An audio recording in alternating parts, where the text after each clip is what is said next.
आप भारत के 90 करोड़ सनातनियों के भरोसे को ध्यान में रखकर उस पीठ पे बैठे हैं, उस पीठ की मर्यादा को ध्यान में रखें। उससे कमाई कितनी होगी यह नहीं मान्य होगा। समाज इसके लिए तैयार हो। यह नहीं हो सकता। आपको दुबई में कोई कथा करनी है,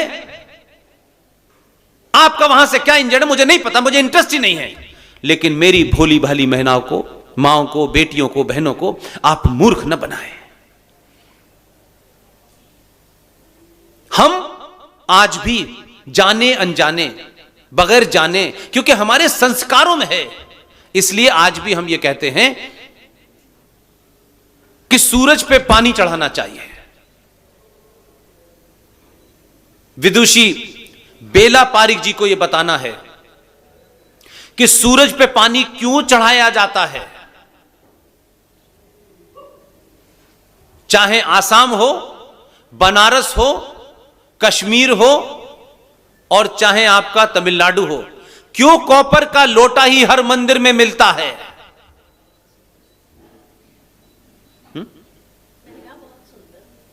इसको बताएं ना आप। क्यों तुलसी के पौधे पे पानी चढ़ाने के लिए बोला जाता है, यह बताएं ना। इसलिए मूर्ख आपको इसलिए मूर्ख बना जाते हैं कि उन्हें लगता है कि ये कुछ भी सुन लेते हैं।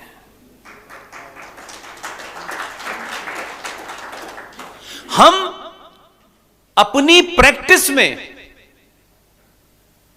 जाने अनजाने में, हो सकता है मेरे किसी दादा परदादा को उसका साइंटिफिक मतलब न पता हो, लेकिन उनके कॉन्शियस में बैठा हुआ है कि तुलसी के पौधे पे पानी डालना, इसको घर में रखना। और हमेशा ध्यान रखिए, एक चीज होती है कि आप अपनी बात को समझाने के लिए सिंबल्स का इस्तेमाल करते हैं। बहुत कॉम्प्लेक्स बात को अगर आप समझाएंगे तो सिंबल से समझाएंगे। जैसे एक 5 साल का बच्चा, एक 6 साल का बच्चा, जब उसकी मां उसको दूध पीने के लिए बोलती है तो उससे यह नहीं कहती कि इसमें कैल्शियम है, इसमें यह है, इसमें वो है और इसे पीने से ये हो। वो ये नहीं कह पाती क्योंकि उसको मालूम है कि इसकी बुद्धि ये कॉम्प्लेक्स वर्ड नहीं समझेगी। तो उससे क्या कहती है? दूध पी लो नहीं भौबो आ जाएगा। अब उस बेचारी मां का एजेंडा यह है कि ये दूध पी ले। भौबो एक सिंबल के रूप में उस बेचारी ने इस्तेमाल किया। वही बच्चा 15 साल का हो गया, अब भी दूध पी रहा है, लेकिन मां अब यह जानती है कि इससे मैं भौबो कहूंगी तो ये सुनेगा नहीं। मां अब उससे कहती है कि अगर तुम दूध पियोगे तो तुम्हारी हड्डी मजबूत होगी, और हड्डी मजबूत होगी तो जिहादी जब तुम्हारे पास आए तो मुंह पे घूसा मारना।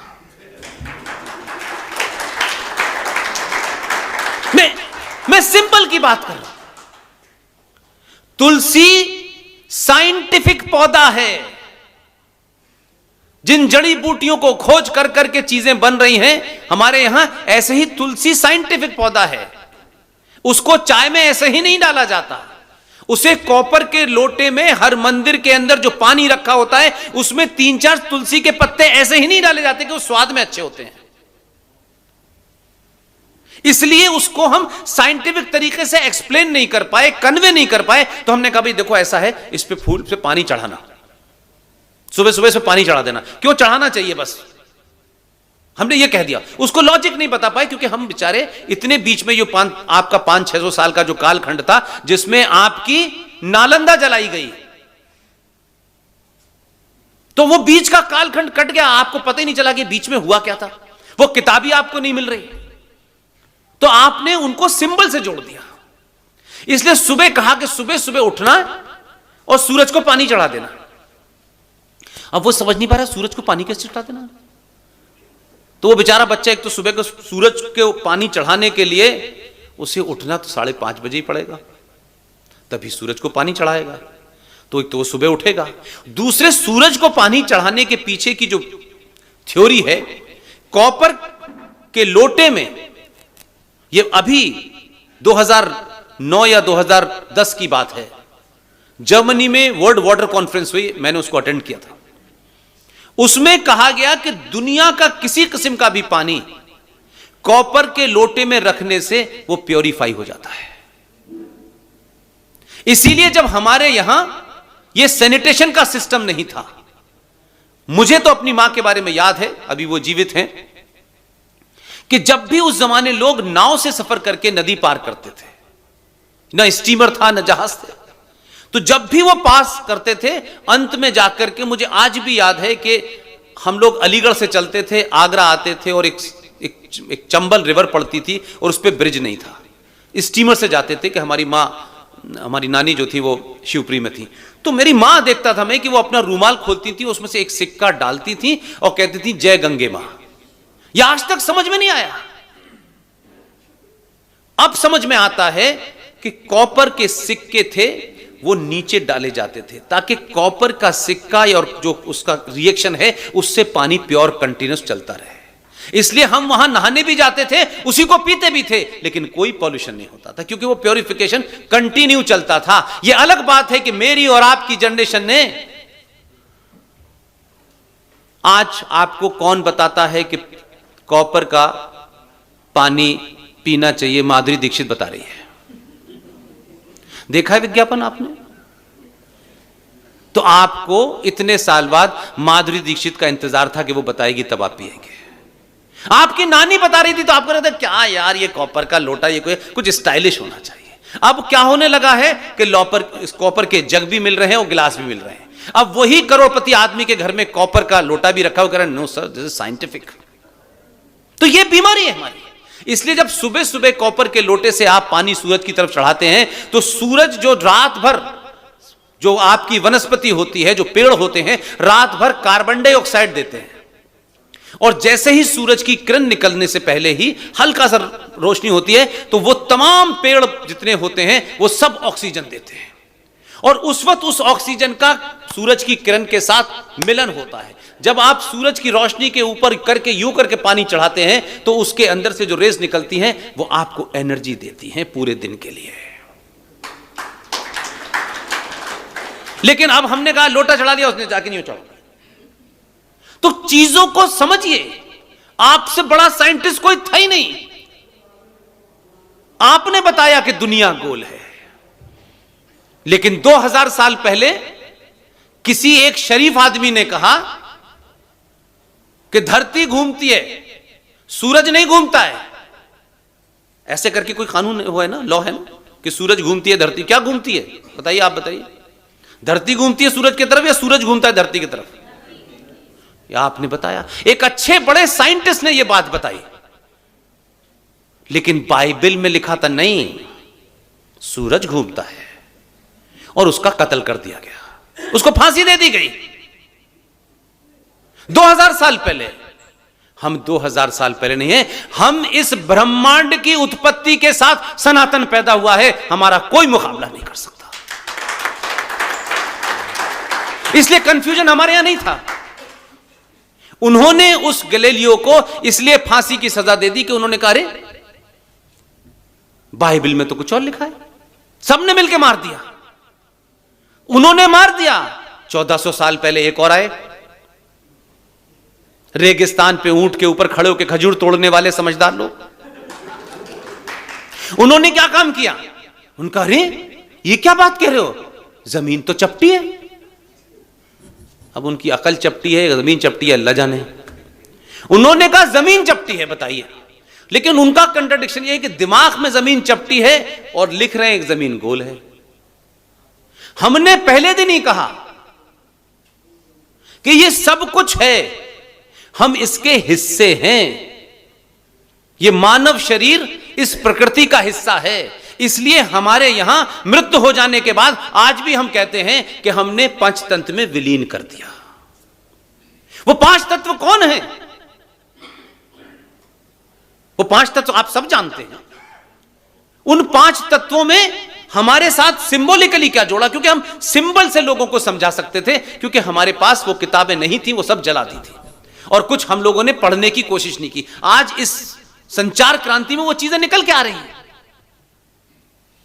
आप देखिए कि हर चीज को हमारे ऋषि मुनियों ने उसको पाखंड, क्योंकि जब आप ऋषि मुनि की बात करते हैं तो आपको आज बहुत सारे गली गली जो हैं वो नजर आते हैं। वो नहीं थे भाई, वो नहीं थे, वो कुछ और ही लोग थे।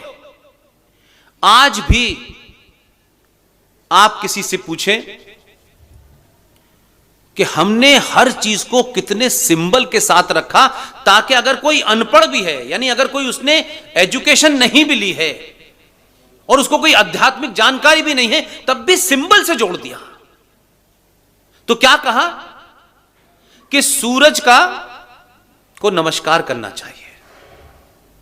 यह नमस्कार शब्द इसलिए जोड़ा कि शायद हम इसको समझ पाते। साइंटिफिकली क्या था कि सूरज जो तुम्हें एनर्जी देता है, अग्नि देता है, उसका धन्यवाद करना हाथ जोड़ के। धन्यवाद बहुत बहुत। हमने उस धन्यवाद को पूजा पाठ से जोड़ दिया। उसका पूजा पाठ से मतलब नहीं था। आज भी हमारे यहां कोई बड़ा काम करता तो हम कहते हैं आपका बहुत बहुत धन्यवाद, यही कहते हैं। हम भी सूरज को कहते हैं बहुत बहुत धन्यवाद कि तुमने हमको एनर्जी दी। हमारे ऋषि मुनि को पता था हजारों साल पहले कि पर्यावरण में उसकी कैसे हम उसको बचा सकते हैं। हजारों साल पुरानी बात कर रहा हूं। आजकल क्या कहा जा रहा है? क्लाइमेट चेंज के ऊपर ध्यान देना चाहिए। हमने कब कहा कि जंगलों को काटो? हमने तो नहीं कहा। इसलिए हमारे ऋषि मुनियों को पता था। जो हमको अनसाइंटिफिक बोल रहे हैं वो एक तो चपटी वाले और वो जो कह रहे थे कि सूरज घूमता है। हमारे ऋषि मुनियों ने कहा कि आपको इस वनस्पति में एकमात्र पेड़ है जो 24 घंटे ऑक्सीजन देता है। अब वो बेचारा वर्ड ऑक्सीजन तो बाद में निकला, क्योंकि ऑक्सीजन वाले तो बाद में आए, हम तो पहले से थे। लेकिन उसने उसको सिंबल के तौर पे कहा कि एक पेड़ है धरती के ऊपर जो 24 घंटे ऑक्सीजन देता है, उसको न काटना और उसकी पूजा करना।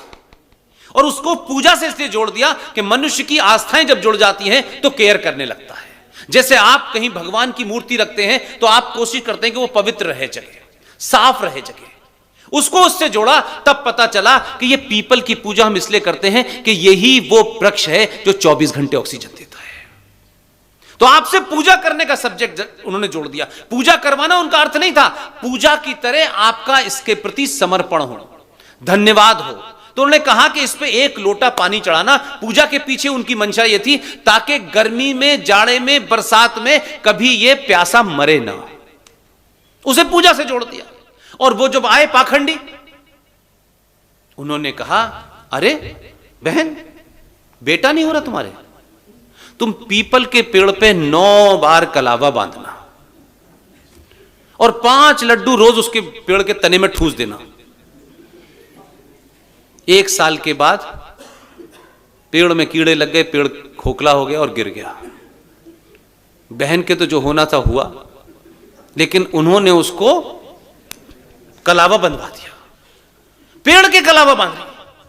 तो जो साइंटिफिक बात थी वो उसको बड़े होने पे, जैसे मैंने दूध वाली बात बताई, ये बड़े होने बताते कि भैया इसकी पूजा का मतलब वो आस्था नहीं है। पूजा का मतलब है कि इस बहाने इसको सुरक्षित रखना है। दोस्तों, देश में बनी तीसरी स्वदेशी कोरोना वैक्सीन कोर्बेवैक्स के इमरजेंसी यूज की मंजूरी मिल गई है। इस वैक्सीन को हैदराबाद की फार्मास्यूटिकल कंपनी बायोलॉजिकल ई लिमिटेड ने तैयार किया है। खास बात यह है कि drugs controller general of India DCGI ने इस वैक्सीन को 12 से 18 साल तक के उम्र वाले बच्चों को लगाने की अनुमति दे दी है। इससे देश में 12 से 14 साल तक के बच्चों का वैक्सीनेशन भी जल्द ही शुरू होने की साफ राह हो चुकी है। फिलहाल देश में 15 से 18 साल तक की उम्र के बच्चों को भारत बायोटेक कंपनी की कोवैक्सीन लगाई जा रही है। प्रोटीन बेस्ड देश की पहली वैक्सीन को कोर्बेवैक्स प्रोटीन सब यूनिट वैक्सीन है। यह प्रोटीन बेस्ड देश की पहली और देश में ही डेवलप की गई तीसरी कोरोना वैक्सीन है। प्रोटीन सब यूनिट वैक्सीन का मतलब यह है कि पूरे वायरस के बजाय उसके एक हिस्से का इस्तेमाल कर इम्यून रिस्पॉन्स जनरेट करती है। कंपनी ने इस वैक्सीन की क्लिनिकल ट्रायल के दौरान 80% तक कारगर रहने का दावा किया है। इस वैक्सीन में कोरोना वायरस के ही एस प्रोटीन का इस्तेमाल होता है। जैसे ही वैक्सीन के जरिए ये एस प्रोटीन बॉडी में एंटर करता है, बॉडी का इम्यून सिस्टम एक्टिवेट हो जाता है। इस वैक्सीन को बायोलॉजिकल ई ने टेक्सास चिल्ड्रंस हॉस्पिटल के टीका विकास केंद्र के साथ मिलकर बनाया है। ट्रायल में कितनी कारगर रही बताते हैं। बायोलॉजिकल ई ने देश भर की 33 से ज्यादा साइट पर 3000 से ज्यादा लोगों पर वैक्सीन का ट्रायल किया। ट्रायल के नतीजों के सामने आया है कि डेल्टा स्ट्रेन के खिलाफ सिम्प्टोमेटिक इन्फेक्शन रोकने में वैक्सीन 80% से ज्यादा कारगर है। ये वैक्सीन 2 डोज में आएगी और 2 से 8 डिग्री सेल्सियस रेफ्रिजरेटेड तापमान पर स्टोर की जा सकेगी। दोस्तों, अगर आपको वीडियो पसंद आया है तो वीडियो को लाइक अवश्य करें।